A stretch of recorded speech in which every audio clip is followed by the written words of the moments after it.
The playoffs begin this week, which means there are fantasy playoff leagues to play in. No better to talk about that than our good friend Dalton Del Don from Yahoo Fantasy Sports.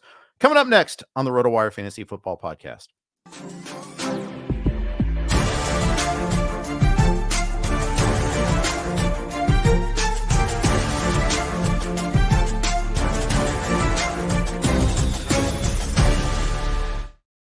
Hey everybody, welcome to the RotoWire Fantasy Football Podcast. Jeff Erickson here with Dalton Del Don, good friend from Yahoo Fantasy Sports, formerly of RotoWire.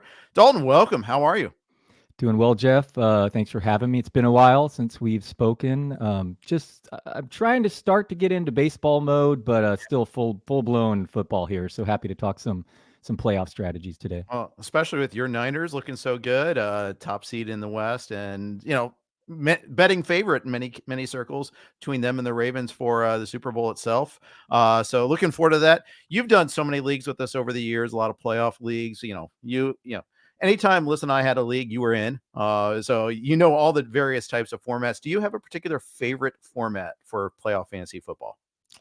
So many to choose from. I'm playing DFS. I love the NFFC's format, which I'm sure we'll touch on. Yep. There's best ball options out there, but my personal favorite would just be with my my home league, and we draft with 7 people. It used to be 6 people, which was perfect with 12 teams. Now, when they've upped it to 14 teams in the playoffs, I think 7 people work perfectly. 2 defenses, 2 tight ends, 2 quarterbacks, and then all the rest, of course. So that's the funnest for me, is just my buddies that we've done, for the past 20 years, and doing a slow draft here. We'll start tonight. So I'm good to talk some strategy with you before I get into these drafts. But that's my favorite, just a personal one, because it just works so perfectly with 7 people. But there are other ones out there, NFFC with some big prize payouts too that are also fun.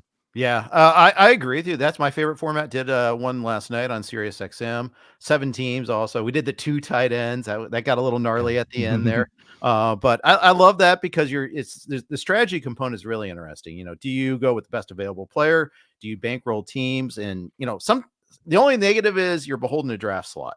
Like I drafted 6, which means, and I think there's a clear top 5 that I think there's the 4 big quarterbacks and McCaffrey. And then after that, it's kind of like wide open. And I was kind of at a loss of which way to go to try to build a strategy. That's totally fair. And I was going to touch on that as well. It's become so strategic later. Do you get the one guy who's been a star throughout the year, but he may only play 1 game? Or are you stacking your own team that you already have built for this format with a far lesser player?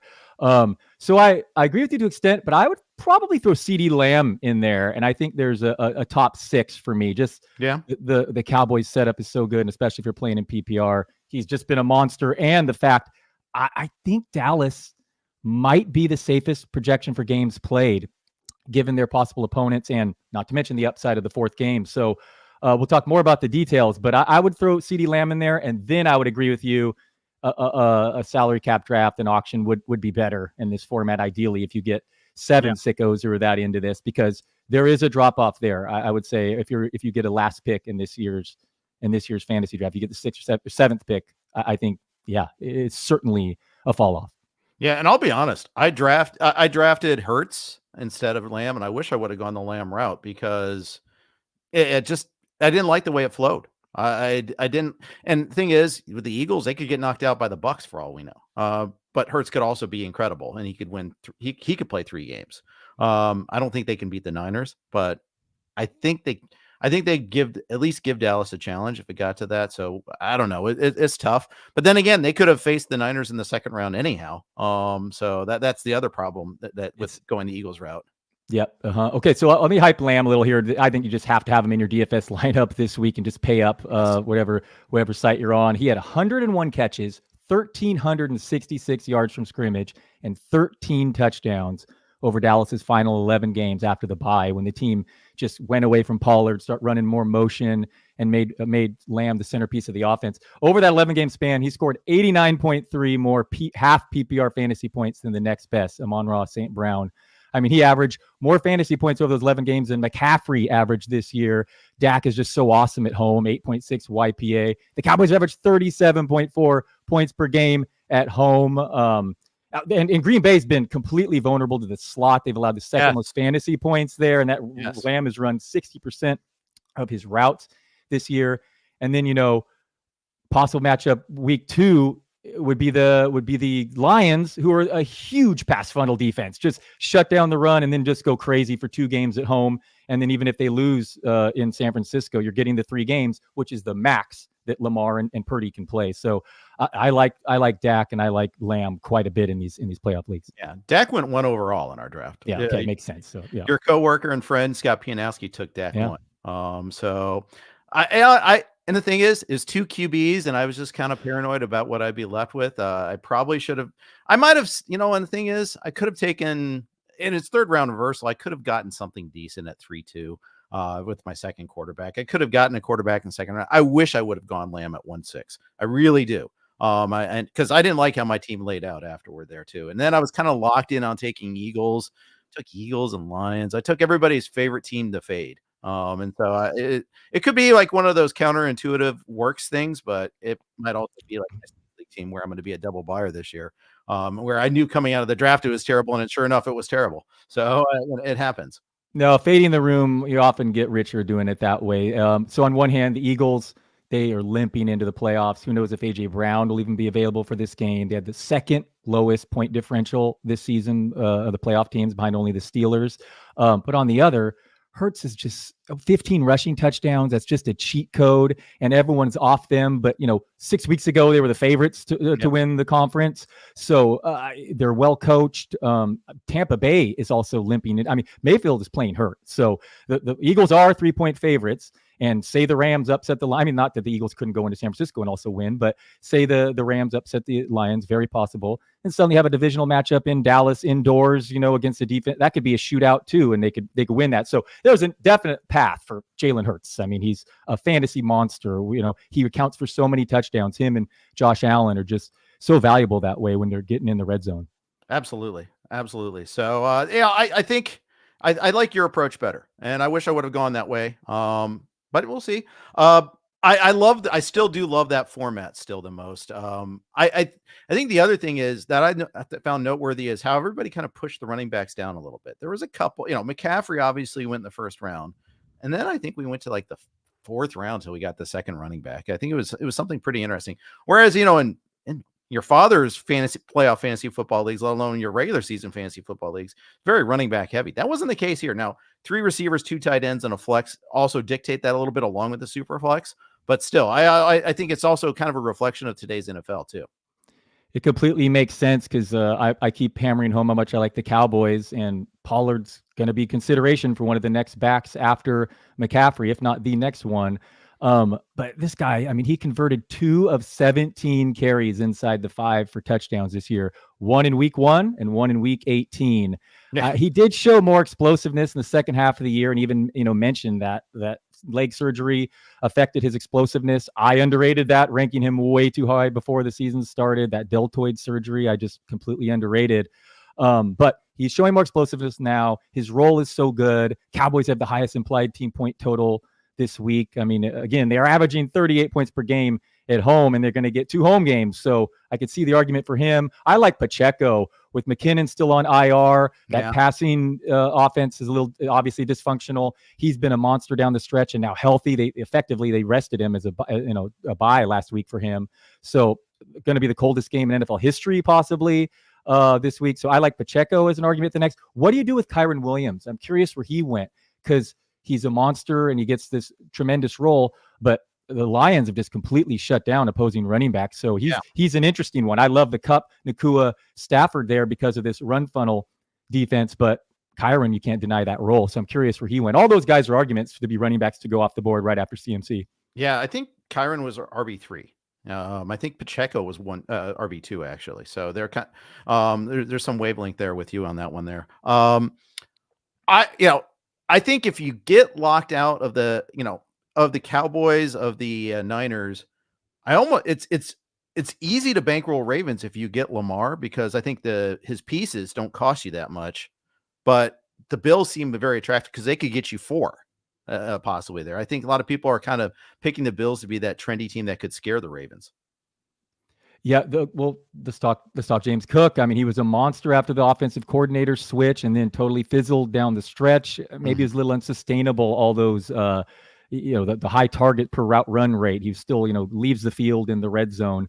But well, specifically the Steelers have been incredibly vulnerable against running backs, receiving backs. So that's very good news. In fact, over the last 5 weeks, schedule adjusted fantasy points, the Steelers were the third worst against receiving backs. So it could be a good matchup there. As you said, the Bills could make the Super Bowl and play 4 games. So I don't argue if anyone wants to make Josh Allen the top overall pick and Cook the second back off the board. And then let's talk about Stephon Diggs. What's going on with him? His snaps dramatically decreased over the final month. They cut off a press conference when there was a question asked about it. Is it a lingering injury? Is there more issues to that? Gabe Davis is probably going to miss this game. If not, it won't be 100%. But then we have Joey Porter shadowing Diggs. So a lot of interesting stuff here. But that's why I could see Cooks being a big part of this offense, with 10-point favorites, biggest favorites of the weekend. So Cook is another interesting guy that is a candidate to be the second back off the board. And I'm with you. The Bills are definitely going to be a popular target here in these playoff leagues. Absolutely. I like that Diggs got seven catches on 8 targets in the finale against the Dolphins, especially, although too late for me in my home league championship game, where I lost Keenan Allen and I lost Amari Cooper for the final. So I had no choice but just to roll with Diggs. Like, I couldn't even be creative about it. There was no room for maneuvering there, but admittedly, I probably was going to start him anyhow. 3 receivers in a flex league. I can't get away from starting him. I like Kincaid quite a bit this week. I think the Steelers have a little bit of trouble covering tight ends, and with Davis out, I think Kincaid and Shakir are guys that have become pretty important. Yep, agreed. They are vulnerable to the tight end, and as we said, Gabe Davis battling an injury, Porter on Diggs. Knox is out there still, but totally. Shakir maybe steps up, but yeah, Kincaid, this would be a nice spot for him. And then I don't know what to make of that backfield situation. Those would be fun darts late because of the situation. Do you go Fournette maybe? I mean, he did see some more time there. So some of those guys, if in leagues, you're drafting 3 backs or a flex position, absolutely you're taking a dart on one of these backups in Buffalo. Yeah, Murray was a scratch too. So I mean, they're pretty. Seems like they're committed to Fournette, although I think he still reverted back to the practice squad. They still haven't officially added him to the active roster, but I expect that to happen this week. Especially Ty Johnson's also concussed too, so we'll see about that. I didn't realize that. Yeah, he's pretty good when he's on the field. So that's totally playoff Lenny, and that's just paperwork. I've noticed they've done that this year with guys that come off practice. They just go right back and then they come. Daryl Henderson, the Rams were doing that with Henderson when he was literally their lead back for a few weeks. So playoff Lenny, don't be surprised if he scores 3 touchdowns over the next month. If you have Cook, you're probably annoyed by that, but so it goes. I think that's certainly a possibility there. On the Steelers side of this here, they decided to go with Mason Rudolph. I'm not surprised because they played better under him, but Pickett is healthy. Your starting quarterback gets hurt. They were doing okay under the new coordinator under Pickett, and they just decided to stick with Rudolph for the playoffs. I'm curious what that means for next year for the Steelers. Yeah, I was one of the suckers who bought into the Steelers preseason hype, even though normally I'm just so big on YPA. I don't know why I fell for the Pickett thing because he was so bad last year. But that said, they're in the playoffs. So it looks like it was right after all to have him in sneaking into the coaching is just so good here. I don't blame the quarterback switch here at all. Mason Rudolph, even the nerd stats, he's like way up there in CPOE and EPA and stuff. That said, his average touchdown pass is like 76 yards, quite mildly unsustainable there. But I applaud Tomlin for sticking with him. I think he gives him the best chance to win this weekend. I believe they're 1-10 without TJ Watt. That doesn't help matters. No. And saw some stats where George Pickens is much better against press coverage, and the Bills run a lot of press, but they've really shut down outside wide receivers. And the Steelers they're projected to score 13.3 points. Their implied team point total is by far the lowest this week. Weather might not be great either. So it's a tough one if you need to use Steelers this week. Like say in the NFFC one, that's one I'm just avoiding them altogether, that team. Yeah, that's right. We're allowed to do that in the NFFC. And I have to set my lineup for that one there still, but let's talk that format real quick. But actually, before we do that, before we talk NFFC, staff picks, what did you go with in Bills Steelers? That one I went back and forth with, and I think I laid the points on that one, but I don't feel good about it. I don't know. You did too? Yeah, and in fact, my initial visceral reaction is, that's too many points. It's an insult to Tomlin. And then I thought about it. Know what? Bad weather. This could get out of hand. I could see a pick six happening here, and next thing you know, it just steamrolls. So I actually made the Bills my best bet. 10 points is a lot in a 36.5, but I could see that exactly. That's why I switched it. I could see that too. It's like, yes, Tomlin always gets it done, but this might be too much to ask. It's just, it's a tough setup. And without Watt it was a difference maker for me. Yeah. By the way, we have some breaking news. Pete Carroll is expected to be out as the head coach for the Seattle Seahawks. Caught me a little bit off guard on that one. Wow. Yeah, absolutely. My wife is texting me the same thing as we speak. Pretty surprising. Absolutely. I know there was some rumors of that, but he said, I'm coming back. We all know we can trust Carroll at his word, but the guy's a great coach. I believe he's the oldest coach in the league, which doesn't look like it, but no, this is a surprise. I don't know what their next move would be. I guess good news as a Niner fan, because that infrastructure has been awesome. Even in the down years, I thought there were a few lean years. The Russell Wilson trade was fantastic. So yeah, that's a shocker. That strikes me as not his choice, but we'll see. And they say he's expected to remain in the organization. I just saw a Schefter tweet on that, so maybe it was his choice. I don't know. We'll see. But yeah, after yesterday, Vrabel, that caught me off guard too. I know there was some rumbling about that, but I was like, nah, the Titans can't do that. They're how can they find anything better? Well, sure enough, they did it anyhow. So we'll see. Yeah, that much surprised me as well. Yeah, it's always a season with all these coaches, all these movement. Didn't see those two coming.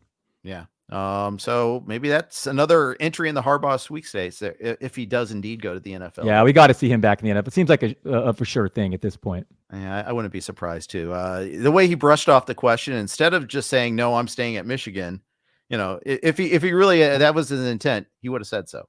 What if he goes to Seattle? That would be amazing, because they used to have the biggest rivalry as the Niners coach. That would be great if he went to Seattle. That would be funny. One college coach replacing another. Perfect. Yeah, exactly. Difference is Harbaugh actually has proven that he can coach in the NFL. So you're a Niners guy. What did you think about Harbaugh? Oh, I mean, he was such an upgrade from the people we had before him. And I mean, I prefer Shanahan. He's a little more innovative as an offensive guy, but no, Harbaugh's going to get, he's maybe a short, I forget the phrase, but it won't be a long time. It'll be a fun short time. He'll wear out his welcome 3-4 years, but he'll turn a franchise around. He gets it done. I mean, he just won the college championship. I wasn't surprised. It took him longer than I expected, but no, he'll be an upgrade wherever he goes. I think he's yeah. Good. I kind of view it the same way, that he's a great coach, but he also is a hard personality to deal with there. So at least that's what it looks like from the outside. Yeah, he's a bit of a strange person off the field too. He at one point he prohibited his players from eating chickens because they were a scared animal, and now he's since now raises chickens, and he says he's turned around on that. And there's weird stories about testing recruits with milk.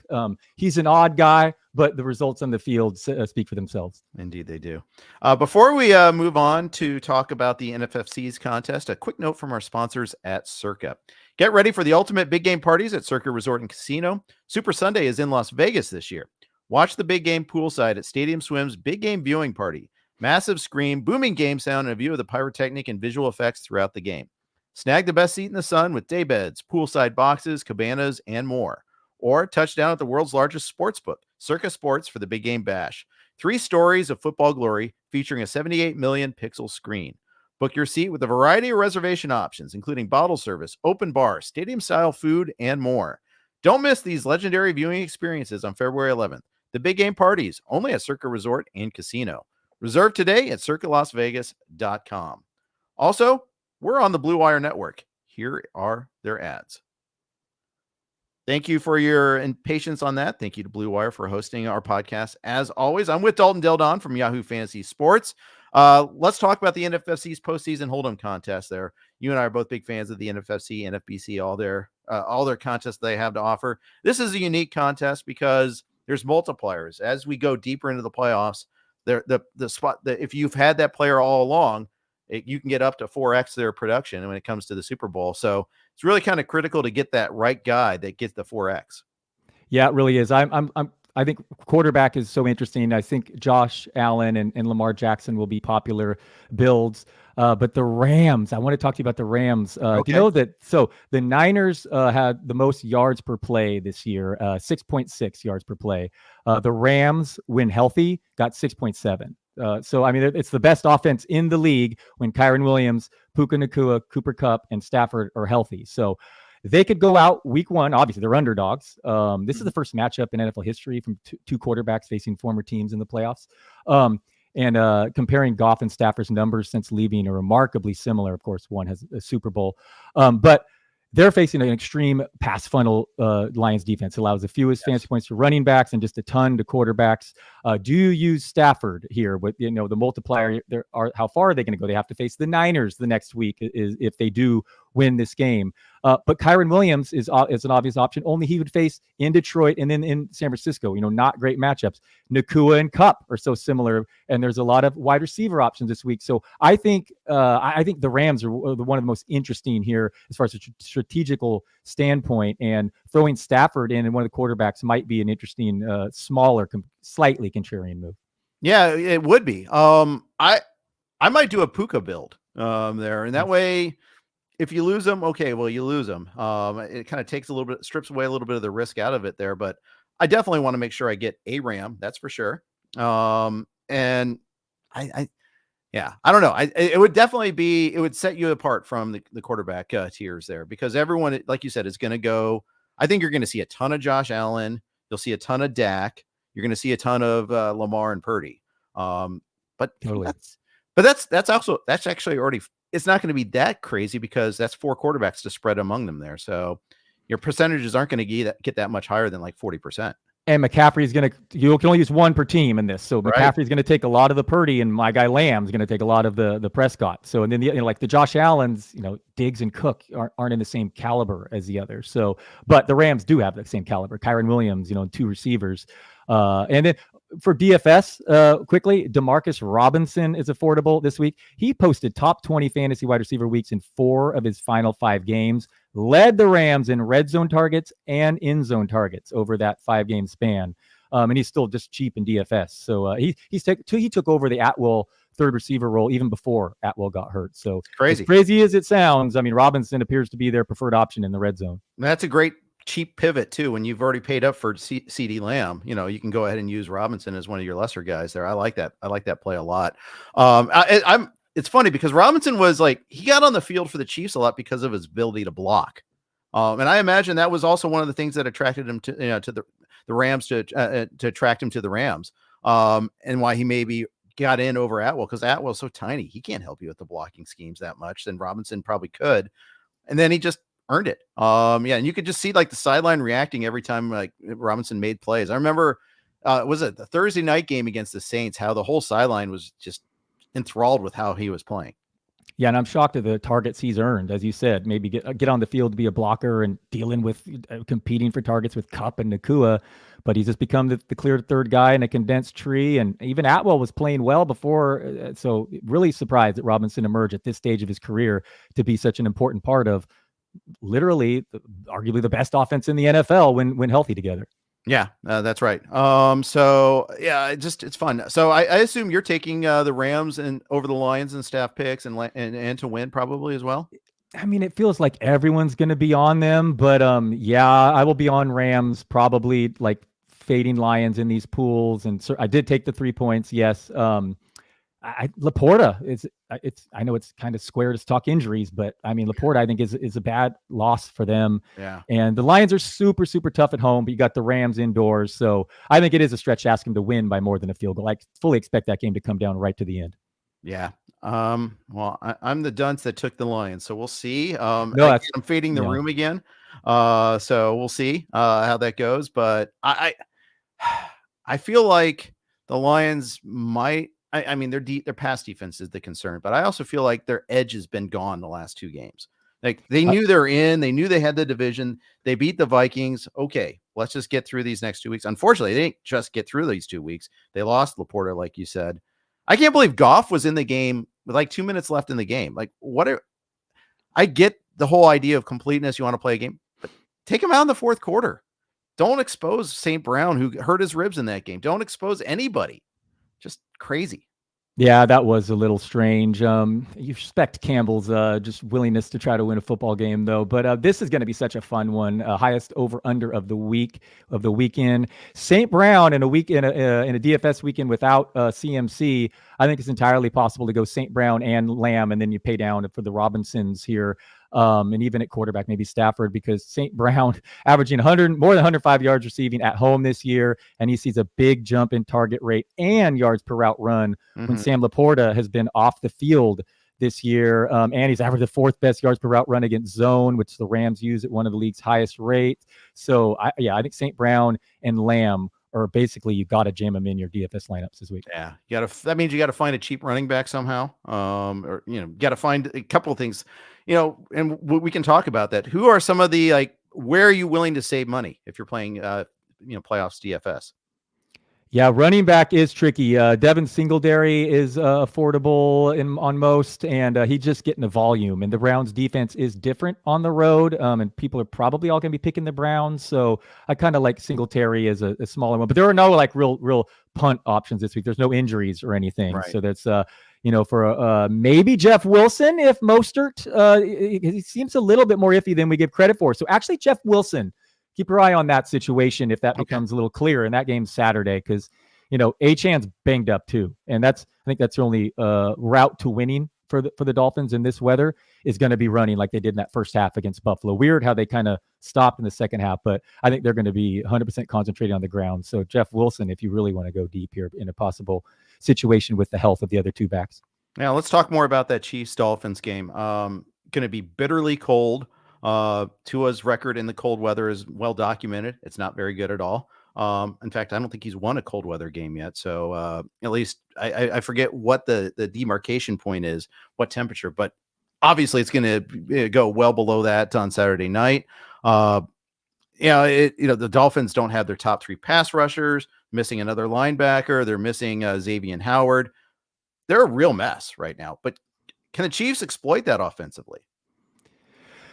It's a good question. I think this is a bad spot for the Dolphins. And again, this is like Andy Reid effectively coming off a bye after they bench guys last week. I said, I love Pacheco.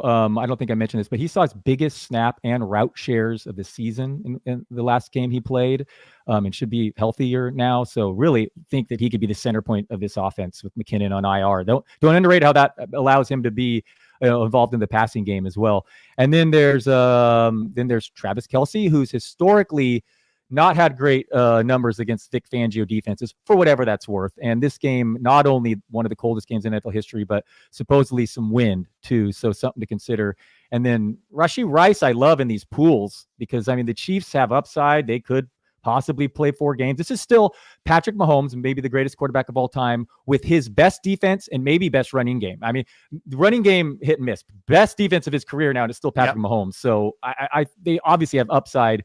There's the Ravens do look pretty tough right now, but they easily could come out of the conference and no one would be shocked there. Rice averaging more than 9 targets per game the last 5 games of the year. He's Patrick Mahomes' number 1 favorite target. So he's absolutely a top 5 wide receiver type option in these playoff formats. Yeah. And if you're looking to find an angle, we haven't even talked Patrick Mahomes for the NFFC Post-Season Hold'em contest or even where he goes in these snake drafts. He's at best, he's the number 5 quarterback. Sometimes, if depending on what you do with Hurts, you're getting him it's easy to build a Kansas City stack. How often have we ever said that when it comes to the playoffs? Totally. At the end of the first round, you get Mahomes, Kelce easily, or the back or the receiver you prefer there. And speaking of the receiver, I have a question for you. Who are you taking, Rice, or are you taking Tyreek Hill in a playoff format here? That's a great question. Hill got shut down in Germany there. All it takes is for Hills for one play, though. That's the thing. I think I'd still take Hill, but with prejudice. Yeah, I think it's a tough one because obviously the Chiefs can play the 3 times the amount of games, but Miami wins that one, and then you're looking great. Chiefs, for what it's worth, just completely shut down receivers. By far the fewest schedule-adjusted fantasy points allowed over the last 5 weeks of the year. But Snead's a little banged up, I believe. That's a tough setup for the Dolphins. I wouldn't blame you for taking Hill, but it's quite a debate, I think. Yeah, that's another benefit to them getting the bye week basically last week in week 18, not having to play anybody of note. Snead was able to heal up as well. Yeah, that was massive for the Chiefs to be able to just say, okay, we're not going to get home field advantage, but at least we can lock in like all of our players, and we're locked in our spot. We can't do anything else. So, and they were, I appreciated them that they were straight up there, like, oh, we're not playing anybody. Chris Jones got his bonus and everyone was happy, and it was a smart route for sure. Totally different than what the Lions did. But the Chiefs were locked in theirs. I got to give the Cowboys at least had 4% chance of changing. But sorry, the Lions did. But anyway, I think it's for multiple reasons a nice setup for the Chiefs, as you said, coming off the extra rest, and then at home, and you're talking about a Florida team who benefits from this sun on the other opponents going to one of the coldest games ever. That's just tough, and so many injuries on Miami's defensive side, particularly. Yeah, absolutely. I went Chiefs, and I laid the -4 on the Chiefs. Me too. I debated using them or the Rams as my favorite bet of the week. Yeah. Let's talk about the Cleveland Houston game here, because everybody loves Cleveland right now. They're a trendy team, but everybody loves CJ Stroud too. It's an interesting dichotomy. Yeah. So on one hand, the Browns have been more vulnerable on the road, their defense. On the other, there's some underlying stats that don't look great for Stroud. They're number 2 in pressure rate, and his numbers go from 9.2 YPA clean, 6.0 YPA pressured. Of course, every quarterback's numbers are worse when pressured, but that's pretty dramatic. The Browns are also scheming the 4th most man coverage, 2nd most cover one. Stroud's numbers against man are far, far, far worse than against zone this year. For what it's worth, they're small samples. Stroud just had the best rookie season that I've ever seen from a quarterback. So good, especially at home. I expect them to run the ball frustratingly too much on 1st and 10s. I mean, even against the Colts when he was cooking them, he just constantly in 2nd and longs. But yeah, this would be a fun one. Nico Collins dominates the targets. He's baller at home, and with no Tank Dell, that'll be an absolutely fun one. He would be, definitely a strong consideration, even in DFS. If you didn't want to pay up for Tyreek Hill, few lower there for Collins would be an interesting pivot. So, and then on the flip side, Flacco, I mean, comeback player of the year. Njoku, I love this week even more than Kelsey. Just fed first. I think he leads all tight ends in first read target rate inside the red zone among all tight ends since Flacco took over. Cooper, a little better at home typically, but he's a fantastic start this week. Game indoors, not one of the games we don't have to worry about with weather here. So this should be an interesting one. I imagine the public's going to be on the Browns, and I feel like I kind of am too. They just seem like the healthier team right now. Even the Texans front 7 is really banged up defensively. I think all 4 of their defensive line members right now are playing through injuries. So that will combat the offensive line injuries for Cleveland. This should be a fun one, actually. You consider these. This is the early one, right? Yep. Yeah, reserved spot. Yeah. Typically backup quarterbacks here. The Shakey's Pizza game. No one wants to watch. This one actually could be fun. Stroud, man, Stroud's awesome. He is. He really is. I would love to have seen them in the playoffs with a healthy Tank Dell too, because that took away a lot from this team when they lost him, especially because Noah Brown and Robert Woods are banged up. They're really digging deep to try to find other receivers. Yeah, midway through the year, I got them at 25-1 to win the conference, and I bet on them to win the division. So I was pumped that one came through. But it's hopeless the conference title now with the injuries. But it's a dangerous team. I'm sure everyone's going to be saying the same. But futures for Houston next year, I mean, they're absolutely going to be right there with the best teams in the league because that defense is legit. Stingley and Nelson are arguably the best cornerback duo too, and they have Anderson there and good coaching.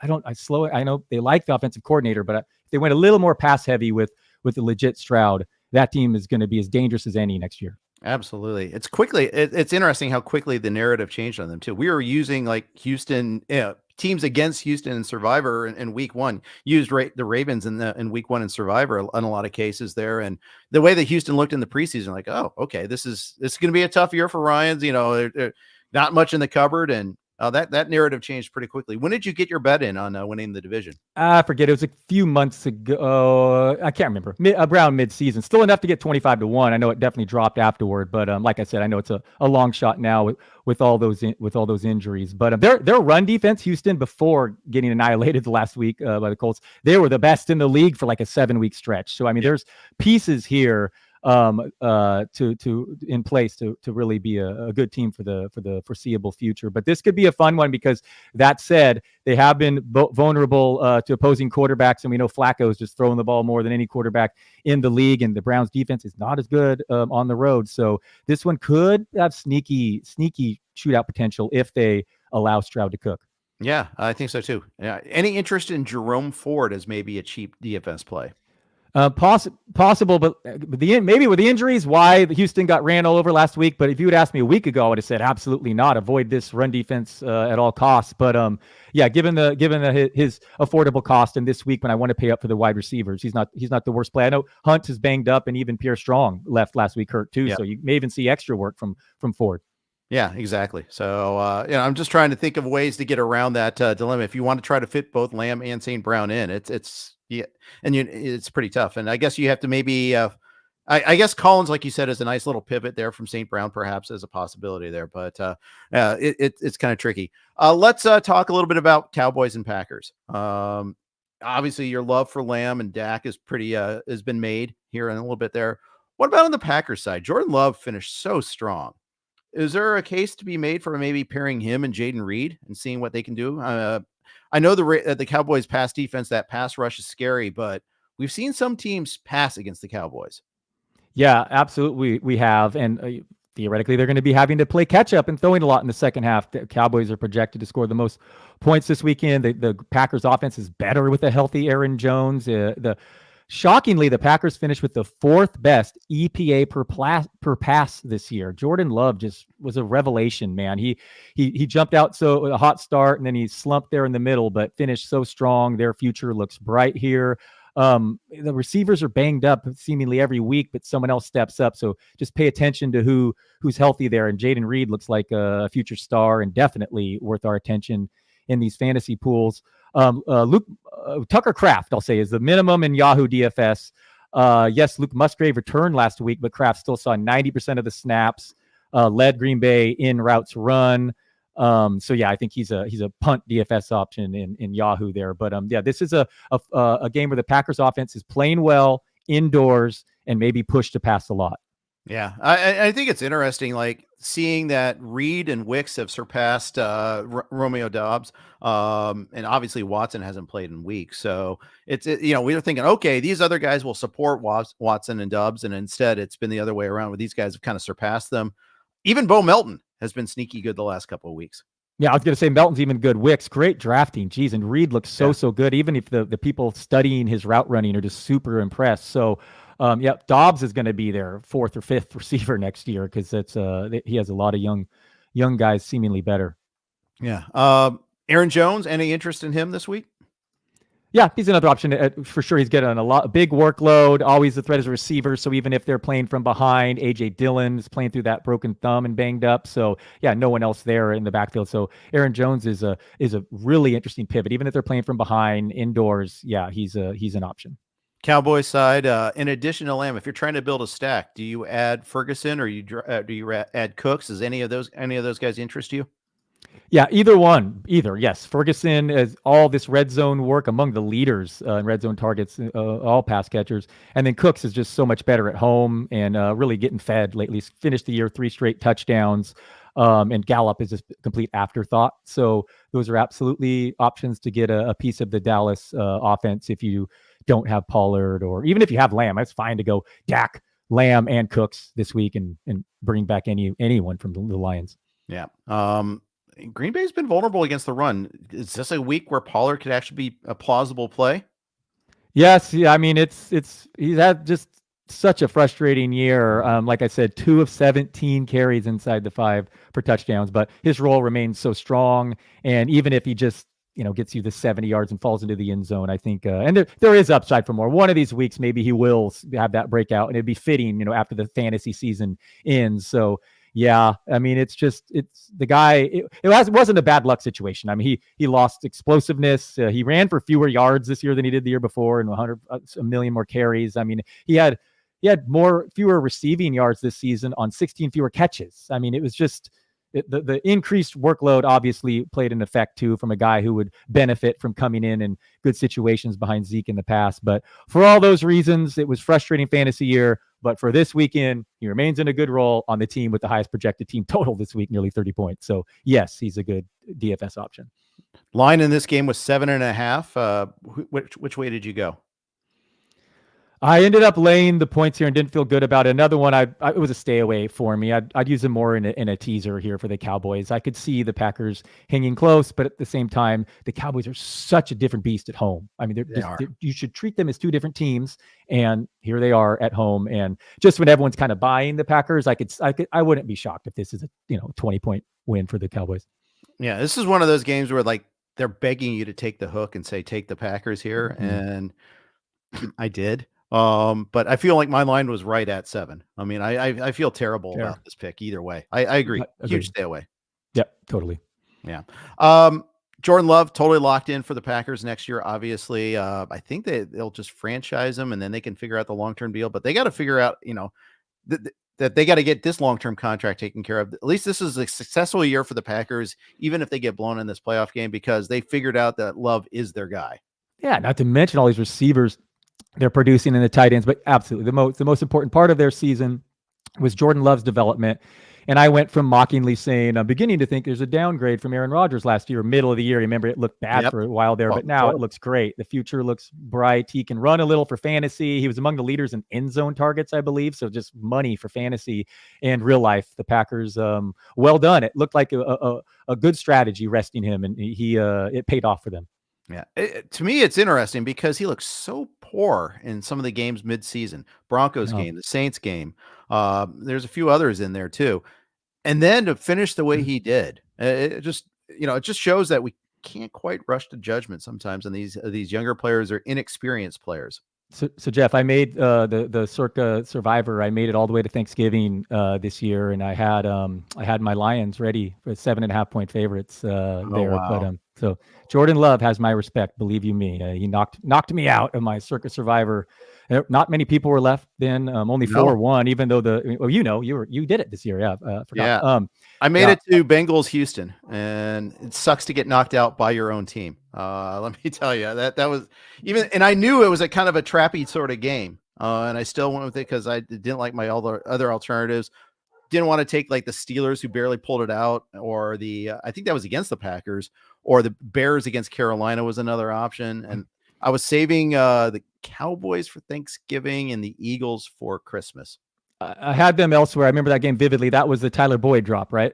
Yes, it was. Yeah. Okay. Yep. Should have won that one. Yeah, I had them. That scarred me as well. That was a solid pick at the time. That was a freshman one. So I could have theoretically, and I did consider it, I could have switched to the Niners on Thanksgiving, and that would have left me with the Ravens on Christmas, and I saved my Niners for them. Yes. And all my other path won, and all other survivors, as you see, I made it far in the RotoWire one. So very frustrating. I could have switched that, and I could have been the fifth person there if I'd switched Niners Thanksgiving and saved Ravens for Christmas, because no one else had that thing. But easy to think in hindsight. I took my family there on Christmas Day for my son's first game. That would have been quite wild that I've been rooting for the Ravens there. But my Brock Purdy 45-1 MVP ticket did go up in flames that very night. So it was a tough one. But I digress, Jeff. That's okay. It's okay. I love that circuit contest. Were you tracking the well, not even scandal, but the story about the poker player guy? Sean Perry he's the GOAT, and then he went down. And the funny, easy to say this now, but I would have avoided that game like the plague. He had he brags he's the best gambler in the world, refuses a split costing 12 other people almost $1 million a piece. And then he takes the Broncos against the Patriots on that Sunday night. Man, I was all over the Patriots on that game, but that was a fitting in for him. Yeah, I think 6 out of the 10 remaining at that point got knocked out on the Broncos too. So that was huge. So isn't it nice to see, even though they raise it to 930 entries, but still only 4-1. You know why that is? I figured out why that is. It's really only 280 people. It's so many people. It's because you can do up to 10 entries. Yeah. Yeah. There was only like 280 people in that pool. So that's Are you serious? It was that little? Yep. Wow. Just shows how poorly bankrolled I am. That it's like, okay, I'll do this one entry, and it kind of was painful to do it. And then these other people are like, here's 10 grand. I know. So many if I'm off, it's something close to that. It was wild. It shocked me how many it was filled with the same people doing multiple entries. Yeah, and that probably a lot of those same people are also doing Circa Millions too. Yeah, no doubt. Yeah, I didn't do any of those, man. I've done it with lists in the past. I know I didn't have a great against spread year in RotoWire. It's tough. It's fun. I love doing that, but I think I'd rather waste my money on Survivor, man. It's such a sweat. It's my favorite thing. Oh, me too. Dude, I have a Whoop device that measures your activity. It picks up during Survivor games like I'm doing incredible cardio and I'm burning literally 5,000 calories one day on a Sunday. It's That's insane. amazing. Yeah, it's sad. No, but see, Survivor's amazing. I'll do Circa Survivor again next year for sure. Nice, yeah, for sure. Yeah, and I'm a big fan of Circa too. Just love their sports book. Love everything there. Harley in the background loves it too. He's like, get me an entry. But anyhow, that leaves us one game: Philly, Tampa Bay. We haven't talked about them yet, and it's a lot of negative energy around Philly. Some talk about Nick Sirianni even maybe at risk of losing his job. They still come in as a road favorite against Tampa. Baker's banged up, and Tampa hasn't looked great the last couple of weeks. What's your take on this game? Again, the Eagles' second worst point differential among playoff teams, limping into the playoffs, but Mayfield also hurt. A winnable game. The Eagles are favored in this game. They are, the NFC champs here, backs against the wall, well coached, aggressive. The last time we saw Hurts, he had his finger, coming off his hand in a weird place. Is AJ Brown's MRI going to return that he's not playing? Devonta Smith's playing through this ankle injury, so they are incredibly banged up. Maybe Goddard sees extra targets this week. I mean, Julio Jones is going to have to be involved. And then on the other side, Tampa Bay, I want your opinion on it. NFFC, do you use Evans against, this Eagles secondary that's been getting annihilated, but Godwin's been involved, or White against an Eagles run defense that's suddenly been more susceptible? Because I think White or Evans is a debate there for me. Yeah, I think so. I'll probably go White. They just lost Anthony Brown. The Eagles did too in their secondary, which was already banged up to begin with. They're trying to get healthier, and now they lost another key component. I think that's the route to go. I was annoyed. I had a Prize Picks entry on Saquon. I would have won, but for Saquon Barkley not getting like 60 rush yards. It was like, really? Again, and the Eagles actually all the things that went wrong for the Eagles, they did actually stop the run. I was like, that was a pass on that long one. Yeah. No, they've been better against the run, but that said, Rachaad White gets so involved in targets when he needs to, and I'm with you. That's right. That's where I have him penciled in as well. If for no other reason that wide receiver is more abundant, and that's full PPR there. Wide receiver is far more abundant than running back. So I'm with you on White there. The Monday night game. What are your thoughts on the Monday night? Like it, hate it? I think it's unfair for the teams that are playing Monday night and then to turn around and have short rest the next week. But that's why as a Niner fans, we're rooting for the Lions, because not only the Rams dangerous, but the Bucs or Eagles have to play a Monday night and then come back. That's just not fair. Yeah. Last year's game, the Dallas Tampa game, was so good. It was very entertaining. And I'll be on air for that because during my time slots, during that time then. So at least we'll have plenty of live look-ins. It'll be nice to have that going on. But I guess that's what happens when you expand the playoffs. You need to use all the slots. I mean, the alternative is to have 3 Saturday games, I guess. And they don't want to have that early slot on Saturday. Yeah, no, I'm okay with it. I'm fun with more football, more standalone games, and prime time, all good. But yeah, it's certainly not the fairest. I assume that would for sure mean the Niners would not play the Saturday game. That's right. Whoever their opponent would be for sure the Sunday. Yeah, I think that's a given for sure. I'm gnashing my teeth over is the Peacock only streaming aspect on Saturday night, just because I pay for enough platforms. I think I have Peacock somewhere, anywhere, but it's just like, come on, stop doing this. I didn't like it when it was Amazon on Thursday night either, and the problems with streaming sometimes is you fall behind a little bit too. There's usually a little bit of lag time. So if you're on Twitter, you get spoiled on plays all the time. So it's like, this is old man shouting at cloud sort of stuff, but nonetheless. No, many people have complained about that. I hear you. I have too many streaming services, so I'll get it. But yes, that's it's a frustrating thing, and weird that they would do that. A playoff game. I think maybe they could do that on a Thursday night or something. But yeah, they're probably going to get some sub signups for that in a playoff game, and then there are going to be our parents not knowing how to find the game as well. So yeah, that's a tricky one. I think, and like my parents are in Wichita, Kansas. They're Chiefs fans. I don't know if Wichita is covered under the local exception. Will they get the game on NBC, or are they, there's 0.0% chance of them figuring it out, even if they even are capable. Like if they have that capacity, like I don't even think they have a smart TV. I don't know. They might, but there's zero chance of them figuring it out. So I feel for them. And so, I just, that part is tough, but they are going to get a bunch of subs from people like Chiefs fans that live in like Texas or whatever, or Dolphins fans that live wherever.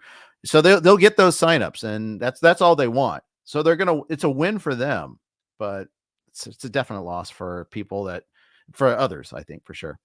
Yeah, no, I hear it. I hear you. It isn't ideal, but man, how fun is this football weekend going to be? Is this what's the best football weekend of the year? The next one, probably the next divisional round. I think so. Week 1 is high up there too. Yeah, week 1. That's totally the fair, fresh powder aspect of it there. No, that's the best. Because then you got fantasy and all your Survivor Live. That's fair. Week 1 is easily the best. But of the playoffs, I like this one or the divisional round. When there's still a ton of football over the whole weekend. Yeah, 100%. Conference championship weekend's pretty darn awesome too, though. If you make it that far, if you've got an iron in the fire for conference championship weekend, and it's just the anticipation's crazy. Just the last 2 years have been amazing as a Bengals fan, so I'm going to miss it hard this year. But I gotta say that has been pretty amazing. I predicted Bengals versus Niners before the season this year. And let me tell you, that Bengals team that beat a Niners team that was coming off back-to-back losses in San Francisco was, it played the best football among any game of any team this year. So a healthy Bengals with I like their staff. Yeah, you'll be fine. But I was less worried about losing T. Higgins too next year. You guys are going to be totally fine with I still want them to get Higgins. I want them to use the tag on him, and then sign Chase long term. Then we'll deal with that next year with Higgins. But I want one more bite of that apple. But sure. I understand it. You got to make all the pieces fit. It's tricky. Yeah, either way they'll be fine though. That team that that was just with Burrow slinging it on the field. I'm like, well, that's the team I picked to win the Super Bowl, not this one, right. With the crazy low ADOT and YPA. But once he got healthier, and then it's weird then suddenly another injury propped up. But rough year for him and Chase, injured all year too, and Higgins. So yeah, just a bad year, a punt year for your Bengals, but they'll be back with force next year. Yeah, that was definitely their peak that game. They were just firing on all cylinders on that game. And again, the Niners coming out back-to-back losses. You're getting their A game, and they were at home. I mean, that was healthy Niners. I was just shocked that happened. But watching it, I'm like, oh, this isn't a fluke. This is the Bengals playing awesome. Especially on offense. Exactly. I'm still haunted by Dan Marino, though, when it comes to Joe Burrow. Get that one Super Bowl and Super Bowl appearance, never win one. I mean, I'm just like, please don't let that early happen. On. I know. Because now he doesn't have the rookie contract. It's harder. We lost 2 safeties this past year. What are we going to lose this year? DJ Reader, is he going to come back? We'll see about that. But I don't know. It's frustrating, but nonetheless, I mean, I'm still confident. We still have Burrow. We'll still have Chase. We'll still have that coaching staff. So I'm excited about that. I'm not hearing any buzz about our coordinators getting plucked this year. So right.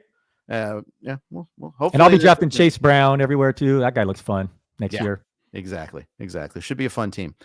All right, that's going to wrap it up. Let's close with the Super Bowl prediction before we let you go. So boring, but I got to go my Niners over Ravens in a rematch. Is this the year of the Harbaugh? Both Harbaughs are going to win. No, we need a revenge for the Niners who lost their last Super Bowl against the Ravens too. So home field and that bye week helps. But it's a wide open tournament, but we'll boringly go, I don't know, 24-23 Niners over Ravens Super Bowl. All right. Very good. Dalton, thank you so much for jumping on. Well, you're not going to come on, Jeff. Okay. You got to. Yeah, you're not going to like this though. I'm going to go Ravens. I just think they're the class as long as Lamar's healthy. I just think that their defense is so ridiculously good. I'm going to go Ravens with the same score over the Niners. Okay. I like it. All right. Okay. All right. Well, can't argue there, man. They kicked our butts when we last met. Yep. AFC North, you don't have to play them for a while now. So you got that going because three of the losses for the Niners to the AFC North, it was Bengals, Ravens, and the Browns. I know that helped the tiebreaker situation. It didn't matter any, but yeah, the conference they were much better in. Yeah. But well, next year, let's do a rematch. Let's do an old school rematch. Niners Bengals Super Bowl next year. Let's go. Let's do it indeed. All right, that's going to wrap up today's podcast. Thanks to Dalton Del Don from Yahoo for joining us. Check out everything he has on Twitter and Yahoo at Dalton Del Don on Twitter. And of course, everything that Yahoo does. They're good friends of ours over there. Thanks to Circa for their sponsorship. Thank you for listening. Take care.